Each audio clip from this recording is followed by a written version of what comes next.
مجھے یہ بتائیں کہ عمران خان صاحب کی جو پارٹی ہے اس کی حالت یہی رہے گی، بدلے گی، کیا بنے گا اس پارٹی کا؟ نہیں، وہ کوشش تو اس کو متحرک کرنے کی کر رہے ہیں۔ عمران خان صاحب کے دو مسئلے ہیں، تنظیم بھی، تحرک بھی، اور اس میں مسئلہ ہے مردم شناسی کا۔ پارٹی میں وہ دلچسپی نہیں لیتے، ایک تو ایک آدمی ہے، کیڈر پیدا کرنا ہوتا ہے نا۔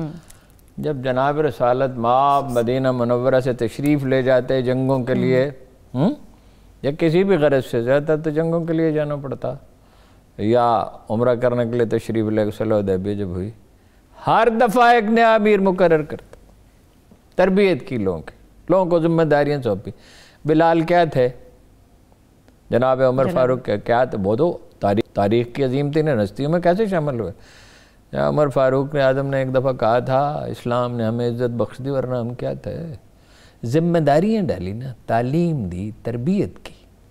وہ کام تو علی جناب نے کیا نہیں، کہ اپنی مدد سے رہی۔ میں نے کہا دو کام آپ کرتے ہیں، ایک اپنی تعریف سن کے خوش ہوتے ہیں، ایک مخالفین کی غیبت۔ کام کا اچھا تو کوئی دلچسپی ہے، کوئی تیاری تھی نہیں، اسی لیے تو مجھ سے ناخوش ہے۔ ہاں جی، اب میں ان کو خوش کرنے کے لیے اپنی رائے تو نہیں بدل سکتا۔ ٹھیک ہے، اچھا دیکھیے نون لیگیوں نے ووٹ کیوں نہیں دیے؟ اگر یہ بات صحیح ہے، پتہ تو چل جائے گا۔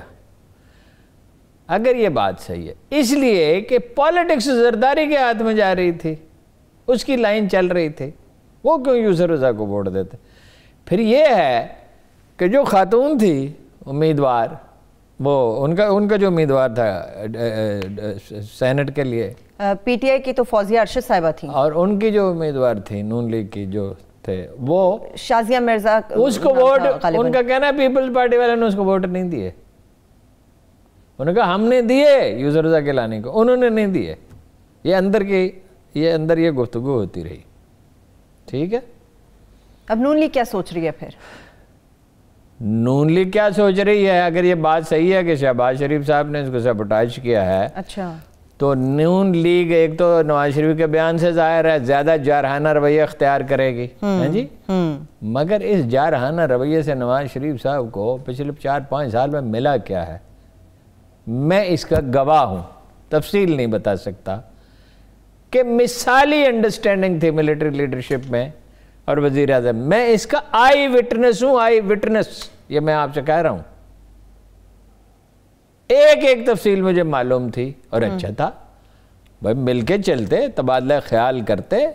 پاکستان چل ہی سکتا ہے ملٹری سول پارٹنرشپ سے، ہمارے سر پہ انڈیا بیٹھا ہوا ہے، ہمارے ہاں تخریب کاری ہوتی ہے، ادھر افغانستان سے تخریب کاری ہوتی ہے، یعنی وہ بتدریج اختیارات اور سول کو منتقل ہونے چاہیے۔ دنیا میں ہمیشہ ترقی سول اداروں کے بل پہ ہوئی ہے، فوج کے ذریعے نہیں ہوئی، لیکن یہ انڈرسٹینڈنگ، مفاہمت اور مل کے چلنا، حکومت تو سول ہی کی ہونی چاہیے، لیڈرشپ ابھرنی چاہیے، بلدیاتی ادارے ہونے چاہیے، یونیورسٹیوں میں اسٹوڈنٹس کی تربیت ہونی چاہیے، ہر سطح پہ اختیارات منتقل ہونے چاہیے، ضلع، ڈویژن، صوبہ۔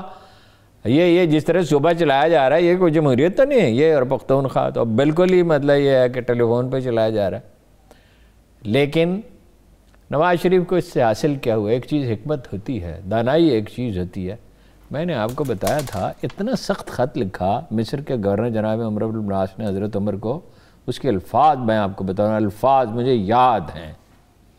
یہ آکسفورڈ میں ایک پی ایچ ڈی کا تھیسس تھا، وہ کہتے تھے ٹیکس کم بھیجتے ہو، دیر سے بھیجتے ہو۔ اچھا، کیونکہ مصر تو بڑی زرخیز سرزمین تھی، اس وقت اکانومی تھی کیا؟ زراعت اور یہ جانور پالنا۔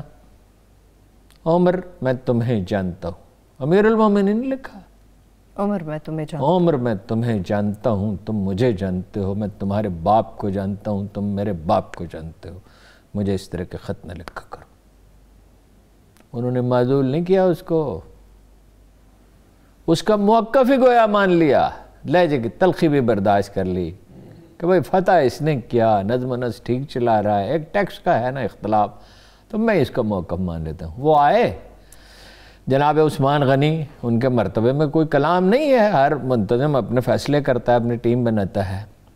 ان کے بارے میں تو رسول اللہ نے کہا تھا فرشتے بھی حیا کرتے ہیں عثمان سے، ٹھیک ہے۔ 2 صاحبزادیوں سے ان کی شادی ہوئی رسول اللہ کی، ذو النورین انہیں کہا جاتا ہے۔ ہٹا دیا عمرو بن العاص کو، جب ہٹایا اور مدینہ کی ایک گلی میں سامنا ہوا تو جناب عثمان غنی نے فرمایا عمرو تمہارے بعد مصر کی اونٹنی نے بہت دودھ دیا، ایسے بات کرتے تھے بلا تکلف، سچے اور کھرے لوگ۔ وہ رکے نہیں یہ بات سن کے، نہ وہ تانا دیتے تھے ایک دوسرے کو، نہ برا بھلا کہتے تھے، بس بات کھری کرتے۔ انہوں نے کہا امیر المومنین لیکن بچہ تو بھوکا رہا۔ او بھائی اختیارات نیچے منتقل ہونے چاہیے، انڈرسٹینڈنگ ہونی چاہیے، سیاسی استحکام ہونا چاہیے۔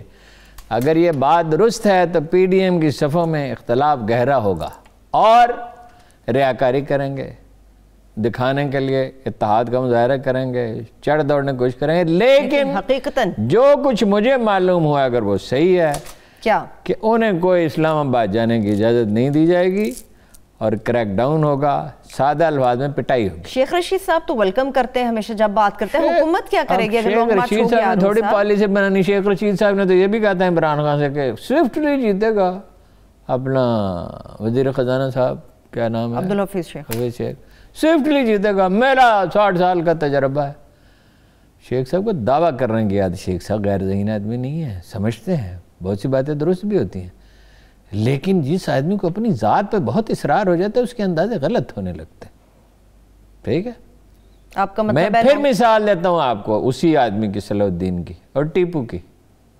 جب ٹیپو حلف اٹھا رہا تھا تو اس کی آنکھوں سے آنسو روان تھے کہ مجھ پر کیسی ذمہ داری آپ پڑی، اور صلاح الدین کو جو اس کے ساتھی بعض اوقات سخت بات کہہ دیتے تھے، اس کے غلام نے کہہ دیا، اس نے مہر لگا دیں، وہ کہا تھکا ہوں یار، مہر خدا جانے کہاں رکھی، اس نے کہا وہ پڑھی ہے مہر امیر المومنین۔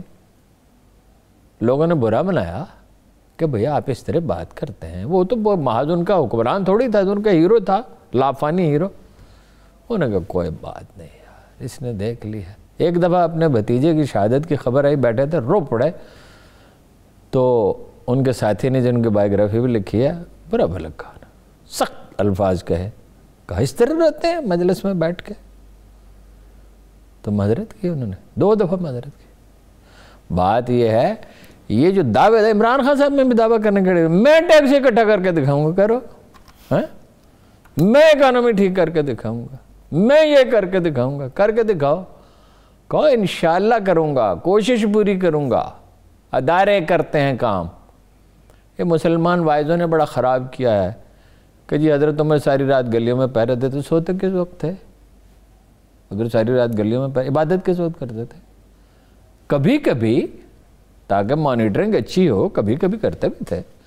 اور اتنا بڑی سلطنت، وہ صرف مدینہ کی 2-4-5 ہزار کی آبادی، اس کا خیال رکھتے تھے، ساری دنیا سے وفد آتے تھے، انسٹیٹیوشنز بلڈ کرنے ہوتے ہیں، دعوے کرتے ہیں اور دعووں کا نتیجہ ظاہر پیپلز پارٹی کا رویہ سوائے قائد اعظم کے کسی نے، قائد اعظم نے ایئر لائن بنائی، اخبار نکالا، بزنس مین کو موٹیویٹ کیا، آپ گنتے چلے جائیں اور حیران ہوں گے انہوں نے کیا کیا کچھ کیا۔ اسٹیٹ بینک بنایا، ادارے پہ ادارے بنائے، سب سے زیادہ ادارے کس نے بنائے تاریخ انسانی میں؟ جناب عمر فاروق اعظم نے، اس لیے کہ اللہ کے رسول نے ان کی تربیت کی تھی۔